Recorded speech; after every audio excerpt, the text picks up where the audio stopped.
वचन सहायता दास छोरा प्रत्येक समय व्यक्तिहरूलाई सहायता गर्नुपर्छ र यहाँ जति छौँ जस दिनुभएको साथी जो त्यो अब हुन्छ मान्छेमा भानु हुन्थे सहायता विशेष दिनुभएको प्रत्येकलाई हामी चाहिँ गाउँछौँ बताउँछौँ हिमाल पर्छ तपाईँ गाडी पर्छ तपाईँलाई चाहनु तपाईँलाई शक्ति दिएका प्रभुहुन्छ सबै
Hallelujah.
सबैलाई जय मसीह, सबैलाई स्वागत छ। हामी ताली बजाएर हाम्रो परमेश्वरलाई हाम्रो कर्तालाई ताली बजाएर स्वागत छ।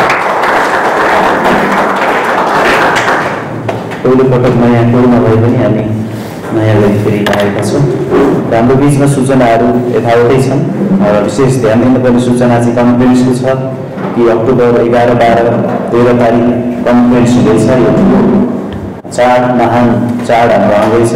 धेरै समय पछाडि धेरै वर्षको ग्यापमा हामी नेपालमा कन्फरेन्स हुँदैछ। यसको लागि सबैजनाले अहिलेदेखि ध्यान दिन र अनि अरूलाई पनि भनिरहनको लागि आवश्यक छ। त्यस पछाडि हाम्रो आज बेलुका जुनमा मिसन भेला हुनेछ। सधैँजसो हामी जोडिनेछौँ बेलुका साँझ 6 बजे 6:10 – 7:10 बजीसम्म।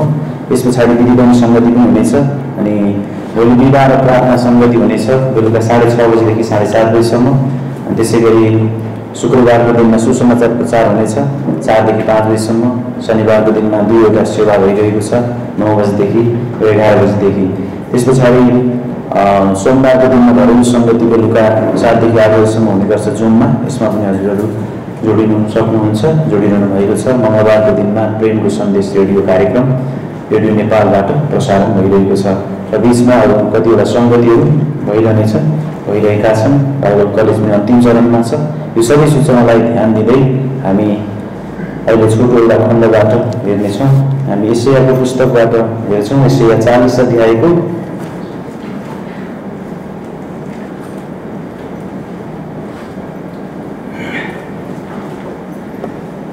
27 पददेखि।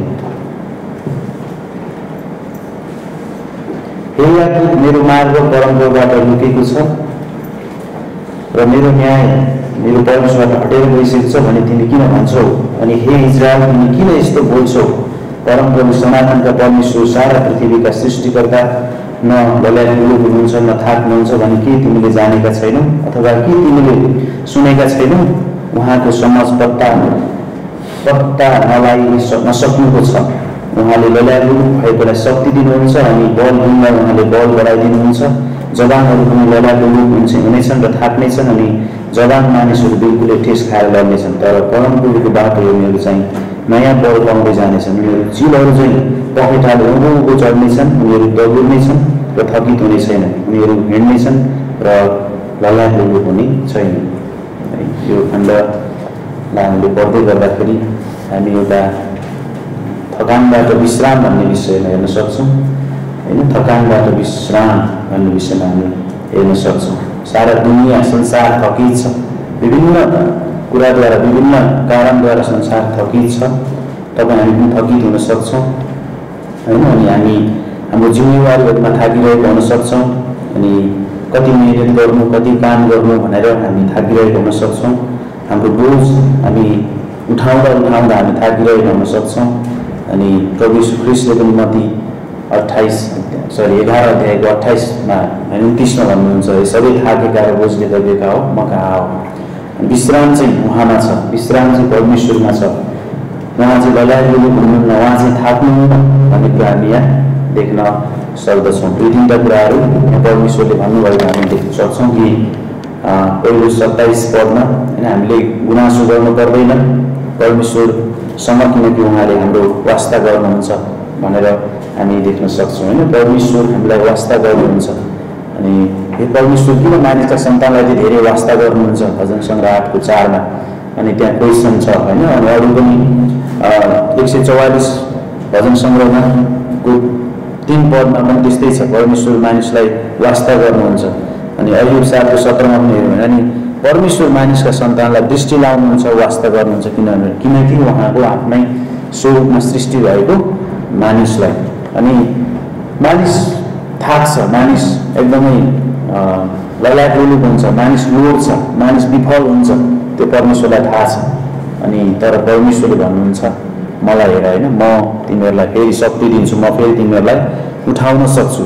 अनि दोस्रो कुरा चाहिँ परमेश्वर सदा सर्वदाको परमेश्वर हुन्छ, सारा सृष्टिका मालिक हुनुहुन्छ भन्ने कुरा 28 पदमा हामी देख्न सक्दछौँ। उहाँ चाहिँ कहिल्यै थाक्नुहुन्न, उहाँ कहिल्यै पनि ललाइटोलुप हुनुहुन्न। अनि उहाँको समझ पनि पत्ता नलागिसक्नुको छैन। उहाँ सदा सर्वदाको सनातनको परमेश्वर हुनुहुन्छ। अनि यो परमेश्वर आज हाम्रो परमेश्वर हुनुहुन्छ।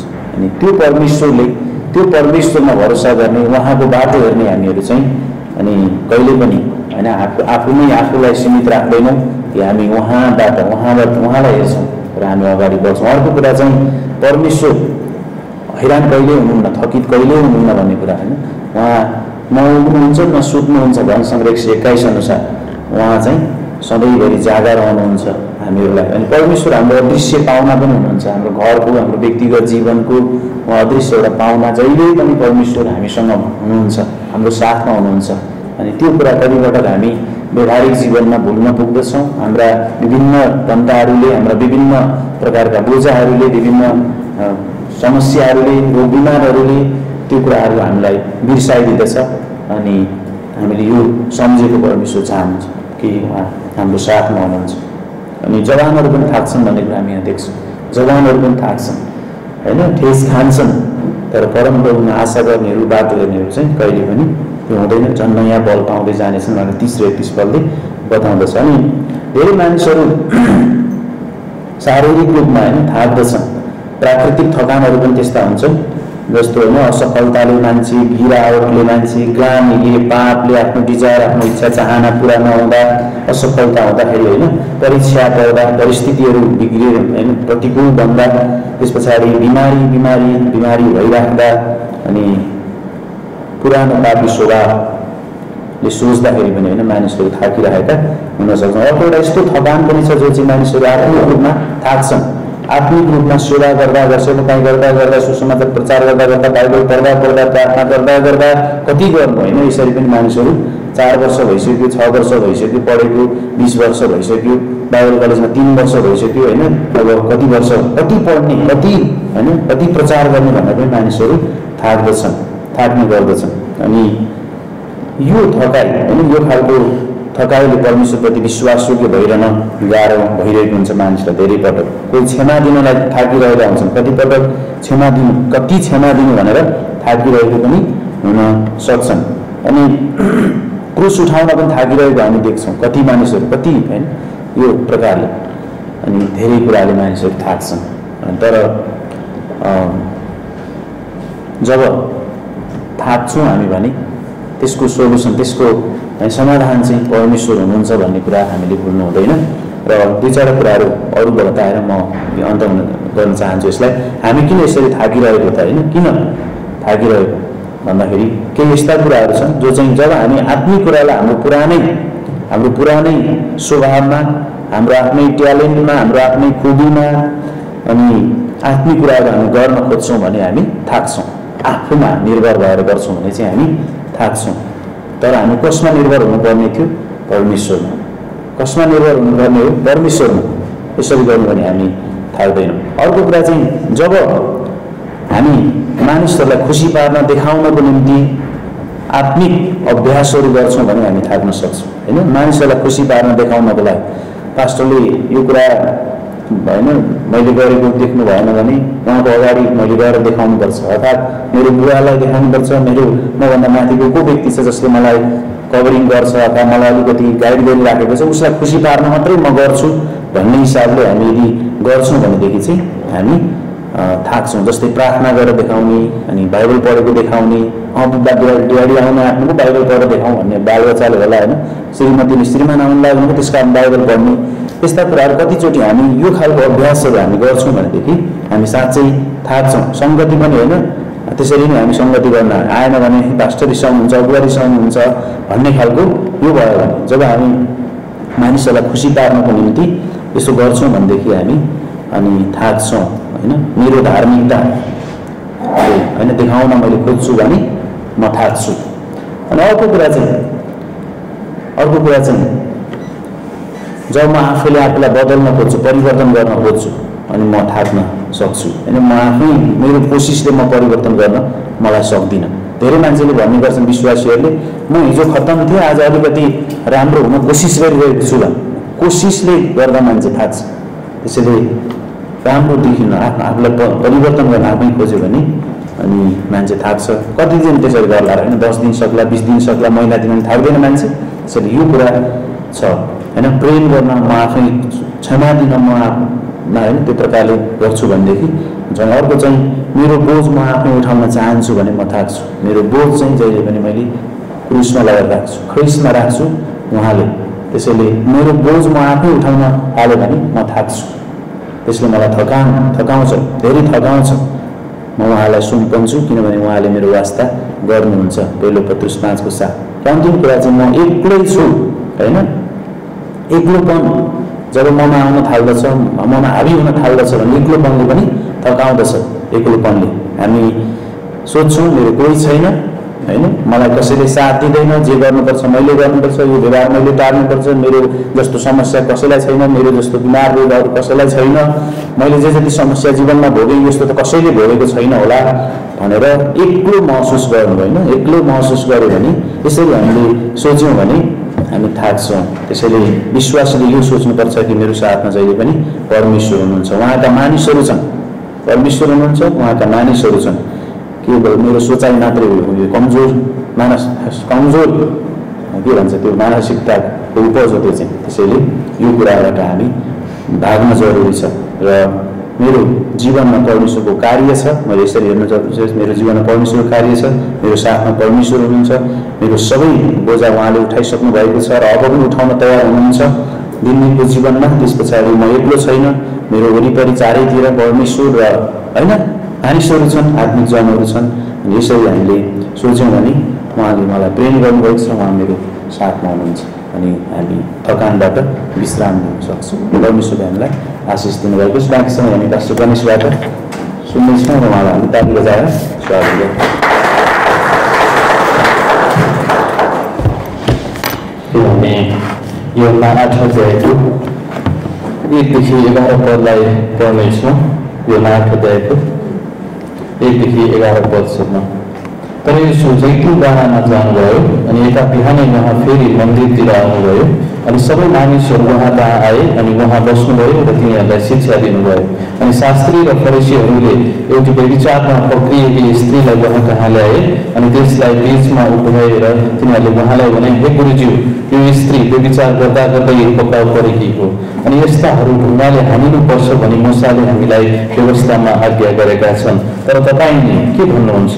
तर तिनीहरूले उहाँलाई परीक्षा गर्दै उहाँलाई दोष लगाउनका निम्ति केही कुरा पाइन्छ कि भनेका थिए। तर यसुले मानव केही सुन्नुभएकै छैन जस्तो गरी निहुरेर आफ्ना औँलाले भुइँमा लेख्नुभयो। तर जब तिनीहरूले उहाँलाई सोधै गरे तब उहाँले आफूलाई सोझो पारेर तिनीहरूलाई भन्नुभयो, तिनीहरूमध्ये जो पाप रहेछ त्यसैले पहिले त्यसलाई ढुङ्गाले हाल्नुहोस्। अनि फेरि उहाँले निहुरेर भुइँमा लेख्नुभयो।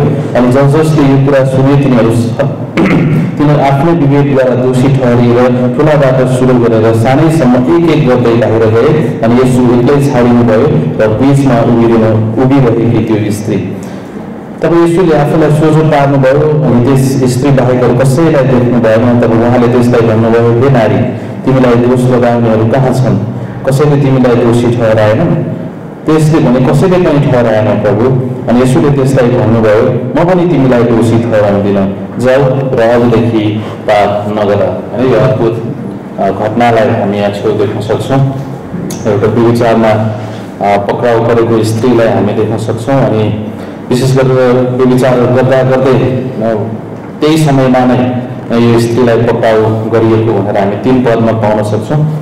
अनि शास्त्री र फरिसीहरूले यसु ख्रिस्टलाई जाँच्नको निम्ति अथवा यसु ख्रिस्टलाई फसाउनको निम्ति उनीहरूले यो स्त्रीलाई यसु ख्रिस्टको अगाडि ल्याउँदैछन्। विशेष गरेर शास्त्री र फरिसीहरू होइन। हामी जब फरिसीहरू भन्छौँ भने उनीहरूलाई व्यवस्थाको विषयमा थाहा छ। अनि त्यति मात्र होइन, उनीहरू व्यवस्था लागू गर्नको निम्ति अत्यन्तै तल्लीन छन्। अनि एक हिसाबले पुलिस प्रहरी जस्ता हुनुहुन्न, व्यवस्थाका प्रहरीहरू जस्ता। यो नियम उल्लङ्घन गर्यो भने यो तिमीले सजाय पाउनुपर्छ, त्यो किसिमको हामी पाउन सक्छौँ। होइन शास्त्रीहरू भनेको फरिसीको पनि फरिसी शास्त्री होइन, जसलाई चाहिँ भनौँ न यदि मलाई व्यवस्थाको विषयमा होइन, मूसाको पुस्तकको विषयमा, पुरानो करारको विषयमा केही जान्नु पर्यो भने म शास्त्री कहाँ जान्छु, जो चाहिँ व्यवस्थाका गुरुहरू, व्यवस्थाका शिक्षकहरू हुन्। उनीहरूलाई थाहा छ कि व्यवस्था कसरी व्याख्या गर्ने। अनि हाम्रो बिचमा भनौँ न यहुदीहरू त्यो समयमा यदि कुनै घटना भयो भने अब त्यो घटनाको छिनोफानो गर्न गाह्रो भयो भने चाहिँ कस कहाँ जाने?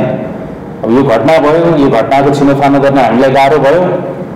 अनि त्यस्तो व्यवस्थाले के भन्दछ भनेर खोज्नको निम्ति, सोधखोज गर्नको निम्ति चाहिँ त्यतिखेरका यहुदीहरू चाहिँ शास्त्रीहरू कहाँ जाँदथे। अनि शास्त्रीहरूले यस्तो भन्दछ व्यवस्थाले भनेर उनीहरूले निर्क्योल गर्दथे, निर्णय गर्दथे। अवश्य पनि अब उनीहरूलाई थाहा थियो होइन यो कुराको विषयमा। अनि यसु ख्रिस्टलाई जाँच्नको निम्ति होइन, परीक्षा गर्नको निम्ति, विशेष गरेर 6 पदमा अथवा फसाउनको निम्ति अनि उनीहरूले यो प्रयास गरेको हामी पाउन सक्छौँ। अब हामीलाई थाहा छ लेवी 20 अध्यायमा र पुरानो करारका अरू खण्डहरूमा व्यभिचारको विषयमा स्पष्टसँग परमेश्वरले आफ्नो दृष्टिकोण दिनुहुन्छ, व्यवस्था दिनुहुन्छ। अनि व्यभिचार गर्ने दुवै स्त्री र पुरुष होइन, लेवी 20 अध्यायको 10 पदमा उहाँले बताउनुहुन्छ, स्त्री र पुरुष दुवैलाई चाहिँ ढुङ्गाले अथवा भनौँ एक हिसाबले मार्नु, तिनीहरूको बिचबाट चाहिँ सिध्याउनु भन्ने चाहिँ पुरानो करारमा त्यो किसिमको आज्ञा भएको हामी पाउन सक्छौँ। अब उनीहरूले भन्छन् अब के गर्ने त, हामीले त यसलाई बिचमै पक्र्यौँ होइन, व्यभिचार गर्दा गर्दै नै हामीले यसलाई पक्र्यौँ। अब मूसाले त भन्दछन् स्पष्ट रूपमा ढुङ्गाले हान्दैछन् र हामीले हाम्रो इतिहासभरि नै त्यो गर्दै आइरहेका छौँ। अनि त्यसपछि यसो ख्रिस्ट तपाईँ के भन्नुहुन्छ? मूसाले त ढुङ्गाले हान्नु भन्नुहुन्छ होइन। अनि त्यसपछि विशेष गरी पुरानो करारमा हामी हेर्छौँ स्त्री र पुरुष। अनि उनीहरूको एउटा शास्त्री र फरिसीहरूको एउटा गल्ती के छ यहाँ छु अनि उनीहरूले पुरुषलाई पनि पक्रिनु पर्ने थियो। किन पक्रेनन् पुरुषलाई अनि किन स्त्रीलाई मात्र? सायद यो नियोजित हुनसक्छ। हामीले चाहिँ भनौँ न उनीहरूले आफैले बनाएको अनि जे पनि हुनसक्छ यसो ख्रिस्टलाई फसाउनको निम्ति। अनि त्यसपछि यसो ख्रिस्टले ढुङ्गाले हानेर मार्नु, मूसाको भनौँ न मूसाको व्यवस्थाले के भन्दछ? ढुङ्गाले हानेर मार्नु। अनि यसो ख्रिस्ट पनि होइन भविष्यवक्ता हुनुहुन्छ, अगमवक्ता हुनुहुन्छ भने त उहाँले पनि मूसाले भनेको जस्तै गर भनेर भन्नुपर्ने थियो नि त होइन। त्यसो भनेको भए के हुन्थ्यो? अनि त्यसो दुईवटा हुन्थ्यो। यदि परमेश्वरले ढुङ्गाले हान्नु भनेर भनेको भए चाहिँ त्यहाँ चाहिँ रोमीहरू रिसाउँदथे अनि रोमीहरूले अब यसो ख्रिस्टलाई कारवाही गर्न सक्दथे होइन। त्यतिखेरको समयमा हामी इजरायलको पृष्ठभूमिलाई हेर्छौँ भने जतिखेर पनि उनीहरूले कुनै व्यक्तिसँग मन परेन भने अनि कुनै व्यक्तिले उनीहरूले सदुकी फरिसीहरूले शास्त्रीहरूले भनेको जस्तो भएन भने कुनै व्यक्ति उनीहरूको विद्रोहमा गऱ्यो भने उसलाई ईश्वर निन्दाको आरोप लगाउँथे अथवा व्यभिचारको आरोप लगाउँथे अनि त्यसपछि ढुङ्गाले हानेर मार्थे। अनि जब रोमीहरूले यो कुरा रोमीहरूको बिचमा यस्तो केस धेरै आउन थालेपछि अनि रोमीहरूले भने अबदेखि तिमीहरूले आफ्नो व्यवस्था चाहिँ यसरी लागू गर्न सक्दैनौ। यदि तिमीहरूको बिचमा कुनै कुराहरू छिनोफानो गर्नु पर्यो भने तिमीहरू हामी कहाँ आउन जरुरी छ। त्यही भएर उनीहरूले यसो ख्रिस्टलाई जबकि यसो ख्रिस्टलाई उनीहरूले ईश्वर निन्दाको आरोप लगाएका थिए अनि यसो ख्रिस्टलाई उनीहरूले आफैले मार्न सक्दथे। तर त्यतिखेर रोमीहरूले त्यो अधिकार अनि यहुदी धर्मगुरुहरूबाट होइन यहुदी शासकहरूबाट खोसेको हामी पाउन सक्छौँ। भनेपछि यदि यसो ख्रिस्टले ढुङ्गाले हानेर मार्नु भनेर भन्नुभएको भए रोमीहरूले यो कसले तिमीलाई आज्ञा दियो, कुन अधिकारले तिमीले गर्दैछौ, जब यो अधिकार त हामीले शासन गर्ने हामी हो, यो अधिकार त हामीले इजरायलबाट खोसेका छौँ र हामीले मात्र होइन मानिसलाई मार्ने कि नमार्ने, मृत्युदण्डको लायक छ कि छैन भनेर हामीले निर्णय गर्छौँ। त्यसो भए तिमीले रोमी कानुन उल्लङ्घन गर्यौ, अब तिमीलाई हामी सम्हाल्छौँ अनि यसो ख्रिस्टलाई त्यहाँ छेउ दोषी ठहराउन सक्यो। यदि यसो ख्रिस्टले ढुङ्गाले हानेर नमार्नु भनेको भए यसो ख्रिस्ट तपाईँले व्यवस्थाको उल्लङ्घन गर्नुभयो, किनकि व्यवस्थाले त स्पष्टसँग भन्दछ कि व्यभिचारमा पक्राउ परेको स्त्री वा पुरुषलाई चाहिँ ढुङ्गाले हानेर मार्नु। अनि यो किसिमले चाहिँ उनीहरूले यीशु ख्रिस्टको अगाडि आएको हामी पाउन सक्छौँ। अनि यीशु ख्रिस्टले भुइँमा घोप्टो परेर दुईपल्ट, पहिला त उहाँले भनौँ न सुन्नुहुन्न उनीहरूको प्रश्नलाई, त्यति भनौँ वास्ता गर्नुहुन्न, उहाँले भुइँमा लेख्नुहुन्छ होइन आफ्नो औँलाले, अनि त्यही औँलाले उहाँले मूसालाई व्यवस्था दिनुभएको थियो, 10 आज्ञा दिनुभएको थियो, ती औँलाले नै ती व्यवस्थाहरू लेखेका थिए। अनि दुईपटक उहाँले यस्तो गर्नुभयो। उहाँले यो भुइँमा निहुरेर के लेख्नुभयो भने यो विषयमा हामी धेरै अध्ययन गर्न सक्छौँ, तर आजको विषय यो होइन होइन हामी अलिकति तल गएर यसलाई हामी हेर्नेछौँ। अनि त्यसपछि यीशु ख्रिस्टले भन्नुहुन्छ उनीहरूले कर लगाउँछन्, तिमीहरूमध्ये कोही पाप रहित छ भने उसले चाहिँ ढुङ्गाले हानोस्। अनि त्यसपछि ठुलादेखि सानासम्म होइन बिस्तारै ठुला अनि त्यसपछि साना, अनि सबैजना चाहिँ आफ्नो विवेकमा दोषी ठहरिएर उनीहरू फिर्ता गएको हामी पाउन सक्छौँ। अनि त्यसपछि यीशु ख्रिस्ट चाहिँ यो स्त्री मात्र त्यहाँ छेउ खडा भएको हामी पाउन सक्छौँ। अनि यीशु ख्रिस्टले स्त्रीलाई भन्नुहुन्छ, हे नारी, तिमीलाई दोष लगाउनेहरू कहाँ छन्, कसैले तिमीलाई दोषी ठहराएन। अनि यो चाहिँ एउटा एक हिसाबले भन्ने नि सुन्दर कुरा हो। अनि कारण उनीहरूले यीशु ख्रिस्ट कहाँ यो व्यभिचारमा पक्राउ परेको स्त्रीलाई ल्याएको हामी पाउन सक्छौँ। अनि यस्तो लाग्छ संसारले हाम्रो जीवनमा जे पनि खराबी गर्छ अथवा हामीले पनि आफ्नो जीवनमा खराबी गर्छौँ, अनि त्यो खराबीमाथि जब संसारले अझ खराबी थपिदिन चाहन्छ भने कतिपय अवस्थामा त्यसले हामीलाई यीशु ख्रिस्टतिर डोर्याउँछ। अनि एक हिसाबले भन्ने हो भने त्यो ठिक कुरा हो। अनि यो स्त्रीलाई पनि यीशु ख्रिस्टतिर डोर्याएको हामी पाउन सक्छौँ। भले उनीहरूले यीशु ख्रिस्टलाई परीक्षा गर्नको निम्ति अनि यो स्त्रीलाई समातेर ल्याएका छन् र पनि फेरि यो स्त्रीलाई सही ठाउँमा ल्याएको हामी पाउन सक्छौँ। भनेपछि भन्ने एक हिसाबले चाहे यो संसारले चाहे जुनसुकै कुराहरूले हामीलाई यीशु ख्रिस्टको छेउमा जानको निम्ति वातावरण सिर्जना गर्छ भने एक हिसाबले त्यो राम्रो भनेको, त्यसको मतलब यो स्त्रीले गरेको व्यभिचार राम्रो हो भन्न खोजेको होइन, तर यीशु ख्रिस्ट कहाँ लगिदिनु, यीशु ख्रिस्ट कहाँ जानु चाहिँ राम्रो कुरा हो भनेर मैले भन्न खोजेको।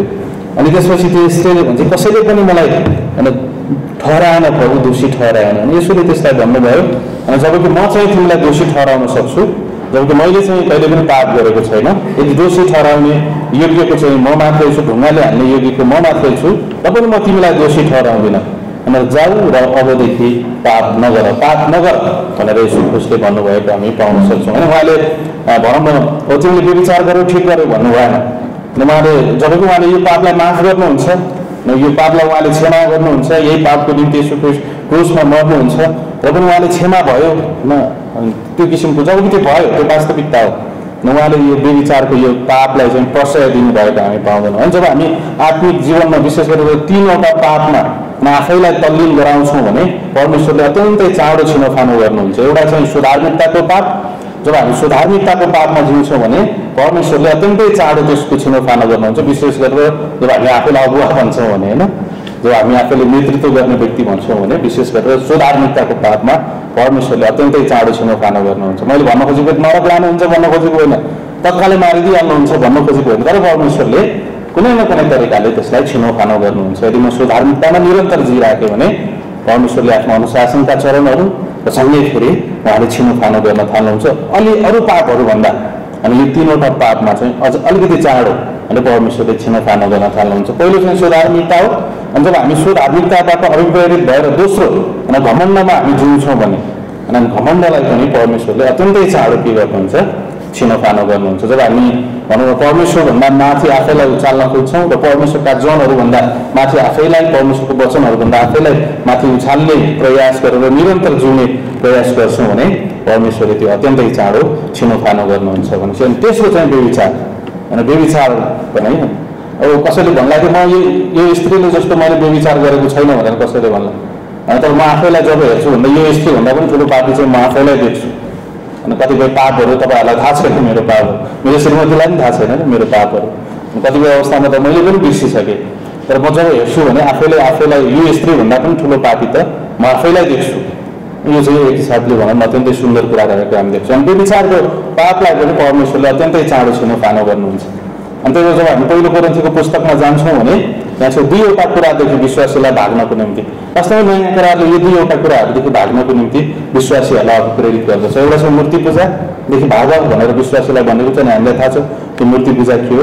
अर्को चाहिँ हो व्यभिचारदेखि भाग, व्यभिचारदेखि भाग। यो दुईवटा चाहिँ स्पष्ट होइन छिनोफानो नयाँ करारले देखेको हामी पाउन सक्छौँ, विशेष गरेर पहिलो कोरिन्थीको पुस्तकमा।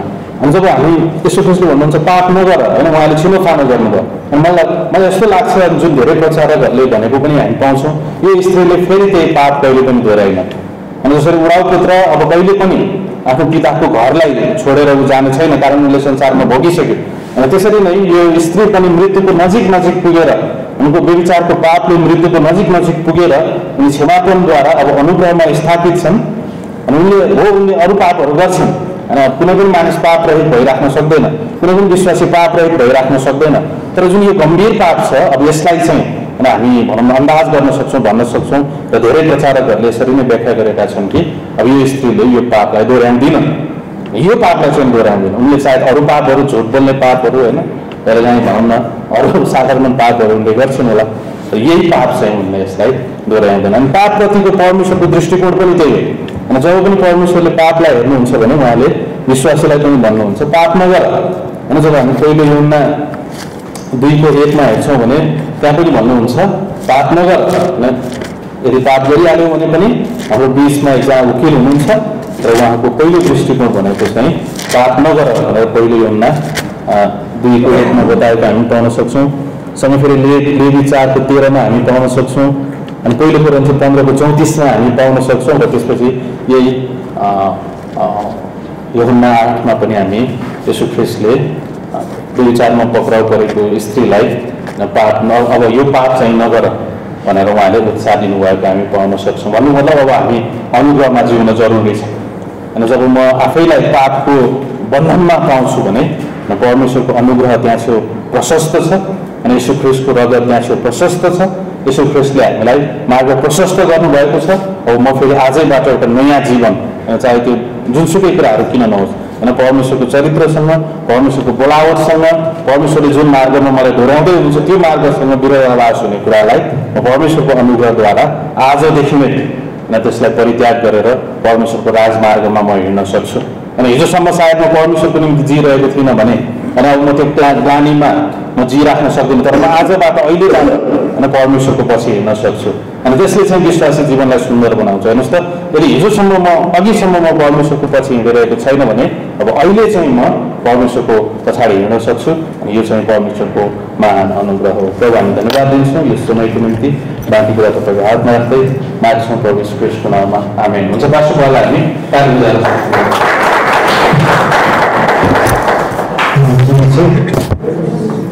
साँच्चै नै महत्त्वपूर्ण कुरा हामीले ध्यान दियौँ होइन। कति समय हामी थाक्न सक्छौँ अनि त्यसले गर्दा परमेश्वरदेखि हामी विभिन्न किसिमले होइन आफ्नो बहानामा रहन सक्छौँ। त्यस कारणले थाकेकालाई जीवन दिने परमेश्वर हुनुहुन्छ उहाँ। त्यसपछि आएर साँच्चै यो तीनवटा कुरालाई ध्यान दियौँ हामीले होइन। स्वधार्मिकता एकदमै यो चाहिँ भनौँ न हामी अविश्वासी सदा पनि र विश्वासी भएपछि पनि आउँछ होइन। हामी मैले चाहिँ ऊभन्दा अलिकति हामी दाँजिहाल्ने कुराहरू महत्त्वपूर्ण कुरा हो। हामी दाँजिहाल्छौँ उसको भन्दा महत्त्वपूर्ण कुरा होइन। हामी सायद त्यो व्यभिचारमा पक्राउ परेको स्त्रीभन्दा कम मान्छे होइन होइन। हामी हेऱ्यौँ भने पापको दृष्टिकोणले त्योभन्दा अगाडि पनि हामी महान पापी थियौँ होइन। हामी महत्त्वपूर्ण कुरा चाहिँ यो हो। त्यसो भएको भएर त्यो तीनवटा कुराहरू चाहिँ क्रिस्चियन जीवनको लागि महत्त्वपूर्ण कुराहरू आज हामीले जुन कुरा सुनेका छौँ यसलाई मनन गर्नको लागि स्वधार्मिकता, त्यसपछिबाट अर्को घमण्ड। त्यो स्वधार्मिकताबाट नै घमण्डलाई उत्पन्न गर्छौँ होइन। हामी घमण्डी हुन्छौँ, हामीलाई थाहा हुँदैन कहिलेकाहीँ घमण्डी भएको होइन। म जस्तो नम्र मान्छे भनेर प्रस्तुत गर्दाखेरि पनि हामी घमण्डी हुन सक्छौँ होइन। त्यहाँ त्यसपछि तेस्रो कुरा व्यभिचार। वा याद गर्नुहोस् व्यभिचारको कुरालाई सोचौँ। व्यभिचार प्रभु यीशुले म त व्यभिचारको कुरा जहिले पनि आउँदा प्रभु यीशुले भन्नुभएको एउटा कुरा अनि त्यही सदुकी र फरिसीले पनि भनेका छन् कि अनि प्रभु येशू व्यभिचार नगर भनेर आफ्नो नगर व्यभिचारको विषयमा के भन्नुहुन्छ चेलाहरूले प्रश्न गरे व्यभिचारको विषयमा चाहिँ तपाईँ के भन्नुहुन्छ अनि प्रभुले तिम्रो मनले पनि व्यभिचार नगर अझ म भन्छु मनले पनि व्यभिचार नगर तिम्रो सोच पनि व्यभिचार नहोस् तिमीहरूले अरू त कुरा व्यभिचार गर्ने कुरा त पछिदेखि सोच्दा पनि नसोच याद गर्नुहोस् यो संसारमा अहिले यो 2-3वटा कुरा महत्त्वपूर्ण कुरा मान्छे आज संसारमा यो लडाइँ झगडा घमण्डको कारणले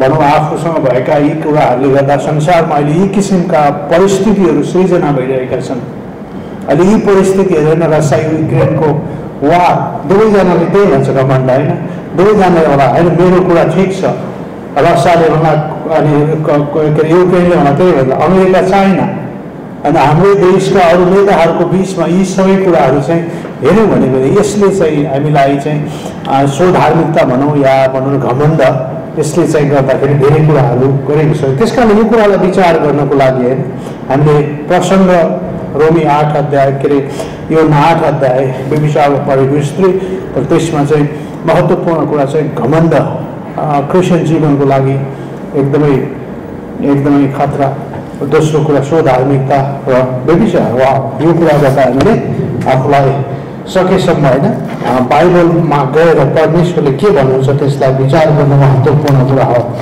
एकदम यो कुरालाई हप्ताभरि नबिर्सनको लागि म त भन्छु भनेको होइन हप्ता भइसकेसम्म हामी यी कुराहरूलाई बिर्सिँदैन यी कुराहरूलाई हामी सोचिरहन्छ हाम्रो हरेक जीवनका हरेक पक्षमा हरेक कुराहरूमा चाहिँ यी कुराहरूलाई लिएर अगाडि जान्छौँ यो चाहिँ क्रिस्चियन जीवनको लागि महत्त्वपूर्ण कुरा हो यसलाई हामीले विचार गरौँ होइन यसलाई हामीले सोचौँ यसलाई हामीले ध्यान दिउँ होइन हरेक समय त्यस कारणले बाइबल परमेश्वरले हाम्रो बिचमा बाइबल राखिदिनुको महत्त्वपूर्ण उद्देश्य पनि त्यही हो त्यही कुरालाई हामीले सोच्न सक्यौँ भने हामीले यी कुराहरूलाई ध्यान दिन सक्यौँ भने हरेक बिहान हामी उठ्छौँ अनि हामी के गर्छौँ हामी साँच्चै नै केही अहिले चाहिँ जति परमेश्वरले हामीलाई परमेश्वरको वचन हाम्रो बिचमा बाइबल छ त्योभन्दा पनि अर्को कुराले हामीलाई एट्र्याक्सन गर्नको लागि भनौँ त्यसलाई चाहिँ हामीलाई त्यतिर आकर्षित गर्नको लागि चाहिँ अर्को किसिमको कुरा पनि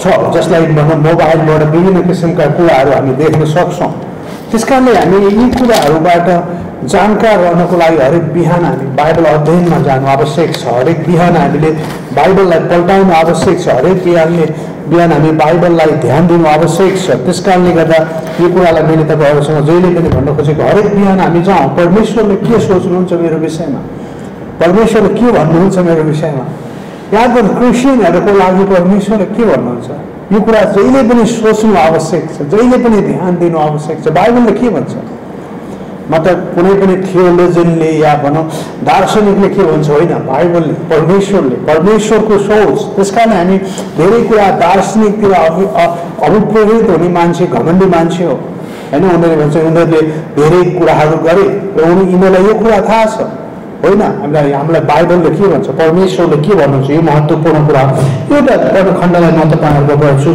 मर्कुस 13 अध्यायमा हामी एउटा सोचलाई लिनेछौँ यसबाट प्रभु यीशु ख्रिस्टले भन्नुभएको कुरा हो यो होइन 13 अध्यायको 34 पद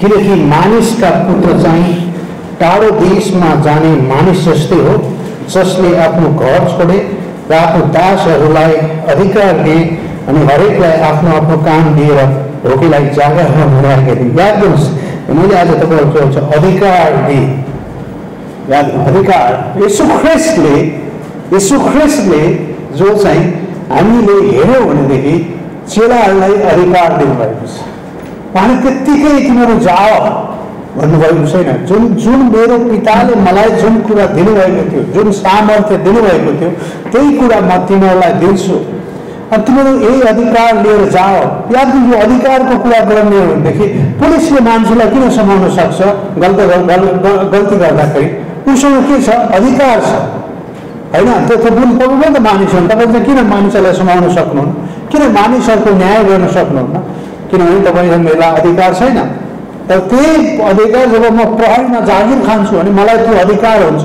अब म गलत कुराको लागि म चाहिँ त्यो मेरो अधिकार मलाई चाहिँ त्यो मानिसले दिएको छ, त्यो राज्यले दिएको छ त्यो अधिकारलाई प्रयोग गर्छु। त्यसैले यीशु ख्रीष्टले पनि यहाँ यही भन्नुहुन्छ कि उहाँले हामीलाई अधिकार दिएर पठाउनु भएको छ, त्यत्तिकै पठाउनु भएको छैन। यहाँ मत्ती 28 अध्यायको 18 देखि 20 सम्म तपाईँले हेर्नु हो भने तपाईँले त्यहाँ यीशु ख्रीष्टले त्यो अन्तिम क्षणमा जो चाहिँ उहाँ स्वर्ग उचालाई जाने अन्तिम क्षणमा चाहिँ आफ्ना चेलाहरूलाई जैतुन डाँडामा उहाँले त्यही कुरा भन्नु, जाओ सारा सृष्टिलाई, सारा संसारलाई सुसमाचार प्रचार गर, पिता पुत्र र पवित्र आत्माको बप्तिस्मा दिएर, हेर म युगको अन्त्यसम्म तिमीहरूको साथमा छु। मतलब मैले जुन कुरा तिमीलाई कमान्ड गरेँ, मैले आज्ञा गरेँ, त्यो कुरालाई ध्यान दियो कि म तिमीहरू साथमा जानेछु र तिमीलाई सहायता गर्नेछु। मतलब विश्वासी जीवनलाई ध्यान दिनुपर्ने कुरा चाहिँ हो कि हामीलाई कसले आज्ञा दिएको छ, कसको अधिकार मसँग छ। यसो ख्रीष्टले यहाँ उखानमा भन्दै हुनुहुन्छ, एउटा मालिक जो गयो सम्पूर्ण अधिकार दिएर गएको छ त्यहाँ, होइन, ऊ टाढो देशमा गयो, तिमीलाई अब तिमीले यी कुराहरू गर्न सक्छौ। यीशु ख्रीष्टले तपाईँले मलाई अधिकार दिएर म पिताकोमा जानुभएको छ। अब म भन्दा ठुला कामहरू तिमीहरूले गर्नेछ, मेरोभन्दा असल कुरा, त्यो अधिकारले तिमीहरू जान सक। त्यस कारणले कहिले काहीँ पासी सिविली हुनुहुन्थ्यो, कसले तिमीलाई कसले पढा, तिमी आफ्नो काम गर, म आफ्नो काम गर्छु, मलाई पठाउनेको काम म गर्छु, होइन। पुलिसले केही गरी आएर मलाई समाउन आयो भनेदेखि तिमी आफ्नो कामबाट समाउने काम हो, जुन अधिकारले मलाई समाउन आएको छ न, तर मलाई जुन अधिकार परमेश्वरले दिनुभएको छ गएर सुसमाचार प्रचार गर, म चाहिँ रोकिन्न। मलाई अधिकार दिने मान्छेले गरेको कुरा चाहिँ म कहिले पनि रोकिन्न। त्यसकारणले हामी विश्वासी जीवनको लागि महत्त्वपूर्ण कुरा परमेश्वरले अधिकार दिएर हामीलाई भन्नुभएको छ, तिमीलाई जुन अधिकार प्राप्त गरेका छौ। त्यसकारणले हामीलाई अधिकार दिने मान्छेहरू विजेता भन्दा पनि महान हुनुहुन्छ, अनि तिमीहरू पनि विजेता भन्दा पनि महान छौ। मैले के अरे रोमी 8:37 पदमा चाहिँ त्यहाँ पावलले त्यहाँ बताएको एउटा कुरा चाहिँ के भन्छ भने, जो नाइकी भन्ने शब्दको चाहिँ त्यही प्रयोग गरिएको छ, होइन। अहिले फुटबल खेलाडीहरूले नाइकीका जुत्ताहरू लगाउनको लागि, होइन, जुत्तादेखि टी सर्टदेखि, होइन, नाइकीको चिन्हहरू देखेर चिन्ह पनि कसरी डबल नाइकी पनि लगाइरहेको छन्, होइन। त्यस कारणले हामी विजेता भन्दा पनि विजेता। नाइकी एउटै ठिक छ, के कुन उसले दुईवटा नाइकी बनायो मलाई थाहा छैन। मैले भन्न खोजेको कुरा तपाईँहरूलाई अधिकार, मतलब उहाँले विजयी भएर विजेताको अधिकार उहाँले हामीलाई दिनुभएको छ। मतलब विजयता उहाँले विजय गर्नुभएको, सारा कुरालाई, सारा संसारमा भएका सम्पूर्ण अधिकारहरूको लागि चाहिँ उहाँले विजयता प्राप्त गर्नुभएको छ। त्यस कारणले हामी देख्न सक्छौँ फिलिप्पी 2 अध्यायको 7, 8, 9, 10, 11मा परमेश्वरले उहाँलाई सबै कुराभन्दा महान बनाउनु भएको छ। उहाँले आफूलाई होच्याउनु भयो, सम्पूर्ण कुरामा मानिसको पापको लागि मर्नुभयो, गाडिनुभयो, र उहाँले गर्नुभएको यो कुराले चाहिँ परमेश्वरले उहाँलाई चाहिँ महानता बनाउनु भएको छ। हो त्यही महानताको लागि चाहिँ महानता भएर चाहिँ त्यही अधिकारद्वारा यीशु ख्रीष्टले हरेक विश्वासी जो यीशु ख्रीष्टलाई विश्वास गर्छ त्यो विश्वासीलाई उहाँले अधिकार दिनुभयो।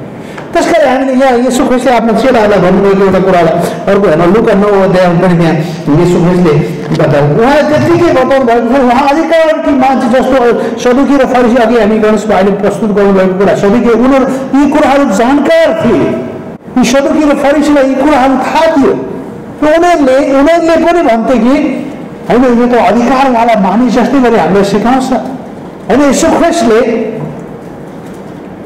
सभाघरमा जानुहुन्थ्यो, अधिकारवाला मानिस जस्तो गरी सिकाउनु, कारण किन भन्ने उहाँलाई थाहा थियो। त्यस कारणले हामीलाई यही कुरा लुका 9:1मा पनि हेर्नुहोस् त, तब उहाँले आफ्ना 12 चेलाहरूलाई एकसाथ बोलाउनु भयो अनि तिनीहरूलाई सबै दुष्ट आत्मामाथि, रोगमाथि निको पार्ने शक्ति र अधिकार दिनुभयो। मतलब उहाँले त्यो अधिकार दिएर पठाउनु, त्यत्तिकै पठाउनु भएन, उहाँसँग त्यो सामर्थ्य छ। उहाँले पनि पिताको इच्छा पुरा गर्ने काममा जहिले पनि गर्नुहुन्छ। तिमीहरूले पनि यही किसिमको कुराले परमेश्वरको महिमा गर्ने कार्यमा आफूलाई समर्पित गर, आफूलाई प्रयोग गर, आफूलाई गर। अनि त्यसरी लुका 10:19 पदमा पनि त्यही कुरा देखिन्छ, होइन। 10:19मा पनि यहाँ हामी हेर्दैछौँ, हेर्नुहोस् है, यहाँ चाहिँ हेर म तिमीहरूलाई साँप र वृक्षहरूलाई कुल्चने र शत्रुहरूको सारा शक्तिमाथि अधिकार दिन्छु, कुनै कुराले पनि तिमीलाई कुनै प्रकारको हानि गर्ने छैन। यी सबै कुरामा विजय, मृत्युलाई विजय पाउने अधिकार। यहाँ रोमी 8:37-39 के भनेको छ? कुनै पनि कुराले तिमीहरूलाई ख्रिस्टको प्रेमबाट अलग गर्न सक्ने छैन। न त मृत्युले, न त समस्याले, न त फिक्रीले, न त चिन्ताले, या त्यहाँ थुप्रै नाउँहरू, थुप्रै कुराहरूले प्रस्तुत गरेको छ।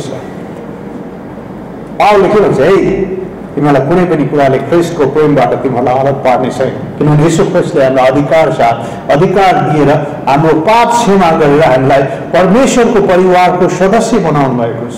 त्यसकारण हामी साधारण मानिस होइनौँ। त्यसकारण हामीले बाइबलले यही कुरा बताउनु खोजेको छ। बाइबलले तपाईँको मेरो परिचय यही दिन्छ, तपाईँ र म साधारण मानिसहरू होइनौँ, ख्रिस्टको रगतले किनिएका परमेश्वरका परिवारका सदस्यहरू हौँ। पाप क्षमा पाएर परमेश्वरको महिमा गर्ने परमेश्वरका दासहरू हौँ हामी। उहाँले हामीलाई अधिकार, उहाँले यसलाई विजय गर्नुभयो र त्यही विजयता तपाईँ र मलाई प्रदान गर्नुभएको छ। आज हामी त्यो विजय साथ परमेश्वरको महिमाको कामको लागि जान्छौँ। त्यसकारण कहिले पनि हामी खिन्न हुन्छौँ। हाम्रो प्रार्थना परमेश्वर, मेरो इच्छा, मेरो सोच, मेरो दृष्टि, मेरो कुरा अनुसार परमेश्वरले जान्नु भएन भने जस्तो हामी सोच्छौँ। होइन, परमेश्वरलाई सबै कुरा थाहा छ। उहाँले अधिकार दिएर हामीलाई भन्नुभएको छ। यसलाई ध्यान दियो, होइन, यसलाई ध्यान दियो। के भन्छ? ख्रिस्टले हामीसँग अधिकार छ, हामीसँग ख्रिस्ट हुनुहुन्छ। त्यसकारणले तिमीहरूलाई म टोरो छोड्ने छैन। पवित्र आत्मा तिमीहरूको सधैँभरि रहने गरी म पठाउनेछु। पवित्र आत्मा हामीसँग बास गर्नुहुन्छ, हामीलाई अगुवाई गर्नुहुन्छ, हामीलाई सहायता गर्नुहुन्छ। त्यसो भएको भएर हरेक विश्वासी जीवन चाहिँ याद गर्नुहोस्, तैँले पनि भन्छ। त्यसकारणले यो एउटा कुरा के छ भने पावलले पहिलो कोरिन्थी 11 अध्यायमा त्यहाँ चाहिँ लास्टमा गएर चाहिँ स्त्रीले केश ढाक्ने विषयमा लेखेको छ। अनि कतिपय अवस्थामा त्यही कुरालाई प्रयोग गरेर त्यहाँ चाहिँ अधिकारको कुरामा पावलले लेखेछन्। होइन, त्यो खालि त्यो एउटा छोराले पिसाब फरेको कट्टु भयो नि केही पाएर टाउकोमा हाल्नको लागि त्यहाँ भनेको होइन। त्यहाँ बताइएको कुरा चाहिँ ख्रिस्ट चाहिँ मण्डलीको शिर हुनुहुन्छ, पत्नीको शिर चाहिँ पति हुनुहुन्छ। याद गर्नुहोस्, होइन। त्यसकारणले त्यो अनादर गर्ने काम नगर। तिमीहरूसँग ख्रिस्ट हुनुहुन्छ, जो चाहिँ परमेश्वरले जुन प्रकारले एउटा सिस्टम बनाउनु भएको छ त्यो सिस्टममा रहेर एकले अर्कालाई आदर गर, एकले अर्काको समर्पणतामा रह। जसरी पिताको एउटा पनि इच्छा पूरा गर्ने कुरामा पुत्रले कहिले पनि कुरालाई उहाँले गर्नु भएन। पवित्र आत्माले त्यही किसिमका कुरा गर्नु। त्यहाँ ठुलो र सानोको कुरा छैन। पिता, पुत्र र पवित्र आत्मा त्रिएक परमेश्वर, एक परमेश्वर हुनुहुन्छ। तर समर्पणताको दृष्टिकोणले हेर्ने हो भने एकले अर्काप्रति आदर, एकले अर्काप्रति समर्पित भएको कुराहरू हामी देख्न सक्छौँ। त्यही प्रकारले तिमीहरूलाई अधिकार दिएको छ भन्ने बित्तिकै अब तिमीहरू जे पाए त्यही गर्नुको लागि होइन। तिमीहरू माथि जस हुनुहुन्छ उहाँको सामर्थ्यमा तिमीहरू जान सक्छौ। तिमीहरू उहाँको सामर्थ्यमा तिमी प्रचार गर्न सक्छौ। त्यसकारण येशू ख्रिस्टले के भन्नुभएको छ? जसरी अधिकार दिएर गएको छ, अब तिमीले यसलाई जोगाइराख। तिमी नसुत, तिमी जागा रह। के हो जागा रहनु भनेको? के हो नसुत्नु भनेको? याद गर्नु, परमेश्वर हाम्रो लागि सधैँभरि हाम्रो पक्षमा हुनुहुन्छ। त्यसकारणले गर्दा तिमीले नडराऊ, तिमीले चिन्ता नगर, तिमीले फिक्री नगर। पावलले पहिलो कोरिन्थी 2:1-5 एउटा प्रस्तुतको एउटा कुरा गरेर उहाँले क्रुस र ख्रिस्ट बाहेक मैले अरू केही पनि कुरा हेर्ने मैले चाहिँ विचार गरेको छैन। याद गर्नुहोस्, हाम्रो जीवनको स्रोत क्रुस, हाम्रो जीवनको स्रोत ख्रिस्ट, अरू कोही पनि होइन। क्रिस्चियन जीवनको स्रोत र क्रिस्चियन जीवनको सबै कुरा क्रुस र ख्रिस्ट हो। पावलले यही कुरा बताउँछ कोरिन्थीको मण्डली, म ख्रिस्ट र क्रुस बाहेक अरू कुनै कुरामा विचार गर्दिनँ। होइन, मैले त्यो बाहेक अरू जान्ने कुरा गर्छ। अलिकति त्यसलाई महत्त्वको गरी प्रस्तुत गर्न चाहन्छु। यसलाई हेरौँ, पहिलो कोरिन्थी 2 अध्याय। अनि भाइहरू हो, जब म तिमीहरू कहाँ आउँदाखेरि तिमीहरूलाई परमेश्वरको साक्षी प्रचार गर्दै आएँ, तब म वचनको वा बुद्धिको उत्तमतामा आइन। म आउँदाखेरि मैले अब बडो सोच विचार गरेर आइन। तब प्रचार गर्दै आएँ होइन। साँच्चै म वचन र बुद्धिको उत्तम त आइन, किनकि मैले तिमीहरूको बिचमा येशू ख्रीष्ट र उहाँको क्रुसमा टाँगिनु भएको कुरा र अरू केही कुरा नजान्ने नै निर्णय गर्नु। किन यो भन्न सक्छ? मतलब क्रुसको कारणले मैले पनि विजेता हासिल गरेँ। क्रुसको कारणले ख्रीष्टले गर्नुभएको त्यो विजेता उहाँले मलाई दिनुभएको कुरालाई मैले, त्यस कारण क्रुस बाहेक अरू कुनै पनि कुरा छैन। यसो ख्रीष्टले सबै कुराको अन्त्य क्रुसमा गरिसक्नु भएको छ। ख्रीष्टले सबै कुरा सिद्धाइसक्नु भएको छ। त्यस कारण अर्को कुराको आवश्यकता छैन, अर्को कुराको विचार गर्नु आवश्यकता छैन। अनिखेरि त्यसपछि भन्छ अनि म कमजोर भएर डराएर साह्रै कामदै तिमीहरूसँग रहेँ। अनि मेरो वचन र मेरो प्रचार मानिसको बुद्धिले फुस्लाउने कुरामा थिएन, तर आत्मा र सामर्थ्यको प्रदर्शनमा थियो। मतलब परमेश्वरले गर्नुभएको कुरा हुन्छ कि तिमीहरूको विश्वास मानिसको बुद्धिमा होइन, तर परमेश्वरको सामर्थ्यमाथि बसालेको। तिम्रो विश्वास परमेश्वरको सामर्थ्यमाथि बसालेको होस्। त्यस कारणले गर्दा परमेश्वरले त्यो अधिकारले हामीलाई अधिकार दिनुभएको छ र परमेश्वरको महिमाको लागि प्रस्तुत गर्नुभएको छ हामी पृथ्वीमा। त्यस कारणले म तपाईँहरूलाई अनुरोध गर्छु कि एउटा क्रिस्चियनहरू, म साधारण मानिस होइन, म राजाहरूका महाराजाको सेवक हो, म परमेश्वरको परिवारको सदस्य हो। मलाई ख्रीष्टले प्रेम गरेर मेरो पापको ज्यालादेखि मलाई छुटकारा दिनुभएको छ। त्यस कारणले उहाँको अनुग्रहलाई प्रचार गर्ने मानिस हुँ म, उहाँको प्रेमलाई प्रचार गर्ने मानिस हुँ म, उहाँले गर्नुभएको कुरालाई मानिसहरूको बिचमा लिएर जाने मानिस हुँ। त्यस कारण त्यो अधिकार येशू ख्रीष्टले हामीलाई दिनुभएको छ। त्यस कारण अहिले अब प्रचार गर्ने काम हामी हो। तिमी इभान्जलिस्ट हौ होइन, हामी सबैजना इभान्जलिस्ट हौ। हामी सबैजना ख्रीष्टलाई प्रचार गर्ने मानिस हौ, सबैजना। त्यस कारण हामीसँग ख्रीष्टको अधिकार छ, ख्रीष्टले हामीलाई पठाउनु भएको छ। त्यस कारण हामीले यी कुराहरूलाई विचार गर्नु आवश्यक छ। ख्रीष्ट हाम्रो सत्य हुनुहुन्छ, क्रुसमा हाम्रो सबै पापको ज्याला तिरिएको छ, हामी छुटकारा पाएका छौँ र हामी परमेश्वरको महिमा गर्छौँ। आमेन। प्रभु हामी तपाईँलाई धन्यवाद चाहन्छौँ आजको दिन, यो समय, यो सङ्गति, सबै कुराको लागि धन्यवाद। तपाईँको प्रेमको लागि धन्यवाद, तपाईँको अनुग्रहको लागि धन्यवाद, तपाईँले क्रुसमा बगाउनु भएको रगतको लागि धन्यवाद, तपाईँ परमेश्वरको प्रेमले हामीलाई सहायता गर्नुभएको लागि धन्यवाद चाहँदै जय जयकार गर्छौँ। हामी प्रत्येकलाई लिनुहोस् प्रभु। साँच्चै नै प्रभु, हामी सुधार्नु होइनौँ, तपाईँको रगतले हामीलाई धार्मिकता प्राप्त भएको छ, तपाईँको प्रेम हाम्रो बिचमा आएको छ। धन्यवाद चाहन्छौँ। तपाईँको कारणले मात्रै, तपाईँको कारणले हामी यहाँ छौँ प्रभु। हामी प्रत्येकलाई लिनुहोस् प्रभु, हामी प्रत्येकलाई सहायता गर्नुहोस् परमेश्वर पिता। तपाईँको महिमा गर्न, तपाईँको जय जयकार गर्ने कुरामा हामीलाई अगुवाई गर्नुहोस्। तपाईँको साक्षी हुनलाई सहायता गर्नुहोस्। बिरामीहरूलाई निको पार्नुहोस्, समस्यामा परेकाहरूको समस्या समाधान गरिदिनुहोस्, फिक्रीमा परेकालाई फिक्री हटाइदिनुहोस्, धाडस दिनुहोस् प्रभु। तपाईँ हाम्रो पक्षमा हुनुहुन्छ, तपाईँ हामीसँग हुनुहुन्छ, हामीलाई सहायता गर्नुहुन्छ। धन्यवाद। यो भेटीलाई तपाईँको चरणमा राख्छौँ, लिनुहोस्। हामी प्रत्येकलाई सहायता गर्नुहोस् परमेश्वर पिता, हामीलाई अगुवाई गर्नुहोस्। आजको सङ्गतिमा आउन नसक्नुभएका तपाईँका छोराछोरीहरूलाई सहायता गर्नुहोस् प्रभु। हामीले सुन्यौँ मार्सल बिरामी हुनुहुन्छ, निको बनाउनुहोस्। पवन सभालाई पनि ज्वरो र खोकी छ, निको बनाउनुहोस् परमेश्वर पिता। अरू पनि बिरामीहरूलाई निको बनाउनुहोस्, चङ्गाइदिनुहोस्, छुटकारा दिनुहोस्, मनुष्यको मनलाई चङ्गाइदिनुहोस् परमेश्वर पिता। अरू बिमारीहरू मनुष्यको मनलाई पनि निको बनाउनुहोस् परमेश्वर पिता। थोमसलाई निको बनाउनुहोस् परमेश्वर पिता। अरू मानिसहरूको बिमारहरूलाई पनि निको बनाउनुहोस् र तपाईँको महिमा गर्ने कुरामा हामीलाई अगुवाई गर्नुहोस्।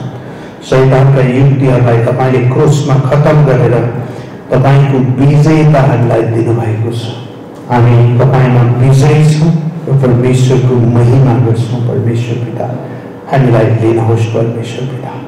धन्यवाद यो सुन्दर समयको लागि, आजको सङ्गतिको लागि, तपाईँको प्रेमको लागि धन्यवाद चाहँदै हामीलाई लिनुहोस्, सहायता गर्नुहोस्। माग्छौँ ख्रीष्ट येशूको नाममा, आमेन। हुन्छ, हामीलाई जय होस्।